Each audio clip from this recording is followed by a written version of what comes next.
Alright guys, MTech Guy here, and today got a nice easy DIY for you guys. Going to be looking at changing out the air filters on the E60 M5.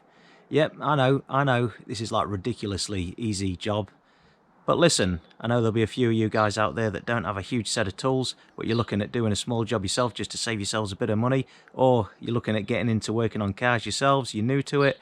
This is a great job to start off with just to build your confidence, and then you can look at building your tool collection up from there.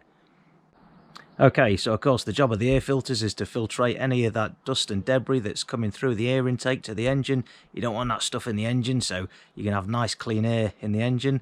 Now, I usually look at changing these out once a year, regardless of how many Ks, how many miles I've driven during the year. Because of course they do become slowly clogged over time, more and more so as time goes on. And also with these engines you get a bit of combustion blow by from the other side, so you'll get a bit of a oily residue on the top side of the filters. So like I say, you want to be looking at changing them out once a year, because you don't want to restrict the airflow to your S85 V10 motor. You want maximum airflow. Alright, so let's have a look what bits and pieces we need to get the job done. Alright, well let's see what we've got here. Of course we've got our air filters. There's two on these cars, on these engines. There's a left and a right. And I've got the old Marley branded ones here. But they're pretty much all the same. There's no real ones better than any other. Of course you can get the old cotton oiled K&N style ones, but I'm not a big fan of them because the oil can find its way through to the mass airflow sensors and whatnot. So I just like to stick with the original ones. I've never had any trouble with them. And what's the deal with BMW filters always having this bright orange colour to them? Anyone know? Let me know in the comments below. And then as far as tools are concerned, all we need is a decent flat blade screwdriver, and also it's worth having a magnet too. Alright MTech Guy, why do you need a magnet to change out your air filters? Well, all will become apparent shortly. So here we are under the hood, under the bonnet. Now, the two air filters, they live here, one there, and one the other side right there. And of course they're opposite hand, that's why there's a left and a right when you buy them to start off with. So they live under these plastic covers, and essentially we just need to lift this cover off, and then the air filter will just be sitting there in its housing. Whip the old one out, chuck the new one in, put it all back together. So to gain access to get this lid off, we've got these pipes here to remove. They just pop out like that, and then we're going to undo this hose clamp here. We've got a wire attached to our mass airflow sensor here, so we're going to remove that by just pinching the two sides in, the two clasps, and then just pull it straight out. And then we've got 5 main metal clips that hold the air filter on just around the perimeter here, so we're just going to pop them off with a screwdriver. Now, the reason for the magnet is these things have got a habit of when they sort of spring back, they can unclip from the lower housing and then they can drop right down in your engine bay. This happens to me all the time. I'm either dropping 10mm sockets, nuts, bolts, or it's one of these things, and what it'll do, it won't fall out the bottom 9 times out of 10 because it'll sit on the plastic under tray under the engine there. So rather than have to jack the car up, remove the under tray, sometimes you can get lucky and just fish around with your magnet and just get hold of it and lift it up. So if you're careful, it's not going to happen, but it does happen. Right, so we've got our two coolant hoses unclipped from the housing lid there. Next up, we'll just remove the electrical connector there. Then we'll take our flat blade screwdriver. We'll just undo this hose clamp here. And then we'll just go around the perimeter just to flick these clips open. Now, all you have to do with this is just insert the screwdriver like that, and then just turn it 90 degrees and they'll just pop off. Just like that. There's 5 of them all together. Just work your way around, make sure you don't miss any.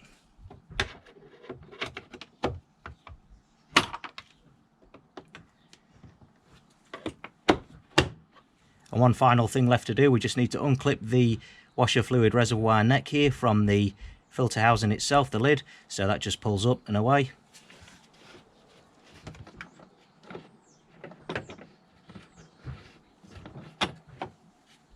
So now that we've got everything released from the filter housing lid, we just need to lift this up, and then we're just going to remove it from the intake plenum slowly, just work it off there. So just up like that and then out like that.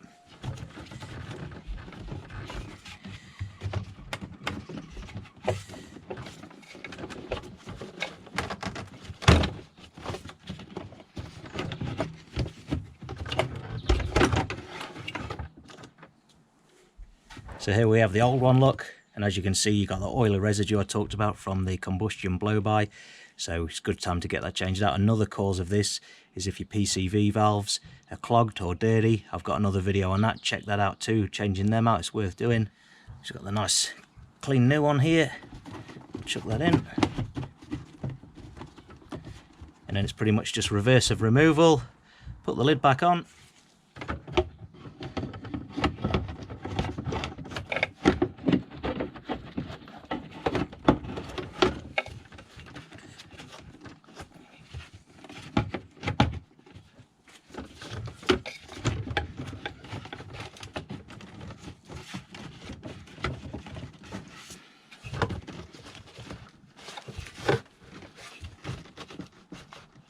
We've got this awkward clip down the back here. We'll just reinstall that one with the screwdriver just to leave it in position.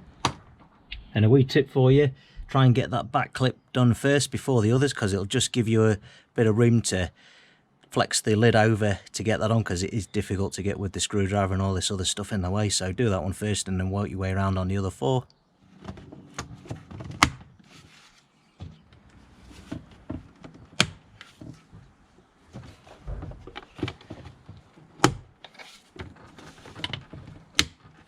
So next we're ready to retighten our hose clamp here on the intake plenum. MAF connector back on. Washer bottleneck back on. And then finally just push the cooling hoses in there. Now that's that side done. Now we'll take a look at the other side. It's slightly different. So this side, obviously we don't have the washer bottle filler neck there, but we do have this breather pipe here, which is the only real difference. So we'll remove that now. It's just a case of grabbing the two clasps top and bottom just like that and then pull it straight out.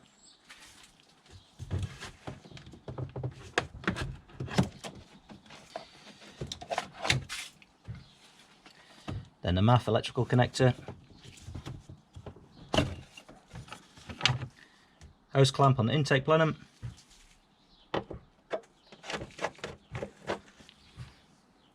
and then finally you got the 5 clips around the perimeter again.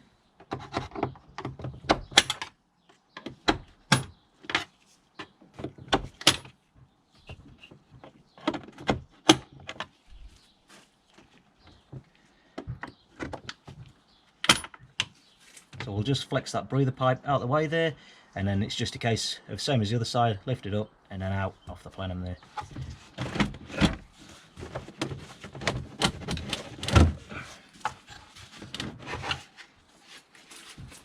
Out with the old, and in with the shiny new one.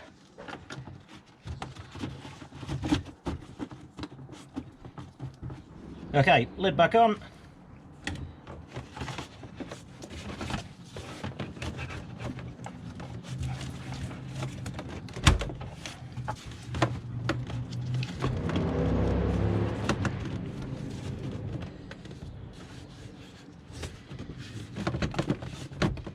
Make sure it's pushed down nice and flush and it's just seated correctly, and then we'll go around and do them clips again, starting off with the difficult one around the back here.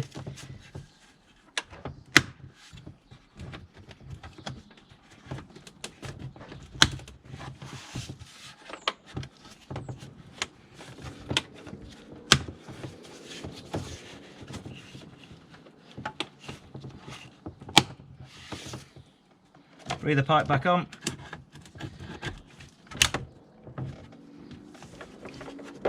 Retighten the hose clamp on the intake plenum.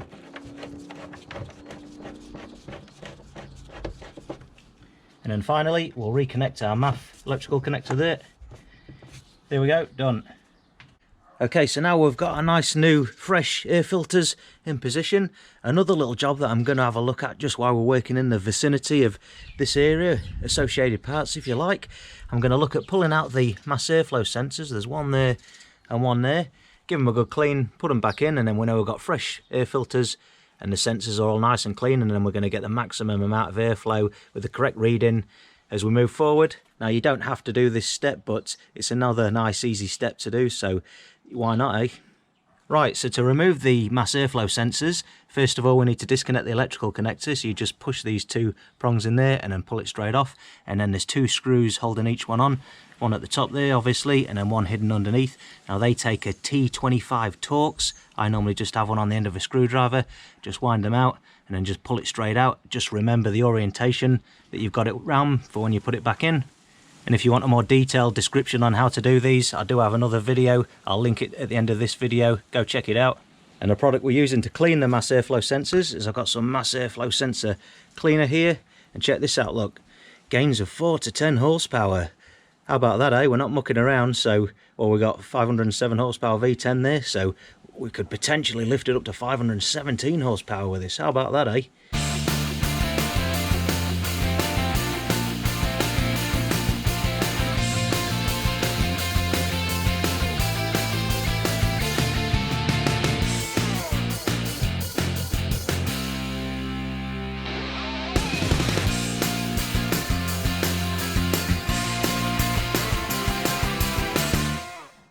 Alright, so there we have it, guys. That's the two air filters replaced with new clean units, and also we managed to sneak another little job in there, just cleaning them MAF sensors. So yeah, pretty straightforward job, but it can get a little bit fiddly around the back there. But I hope this video helped you guys out. I hope you found it interesting. If you did, don't forget to give it a like. Check out the rest of my channel for more M5 content.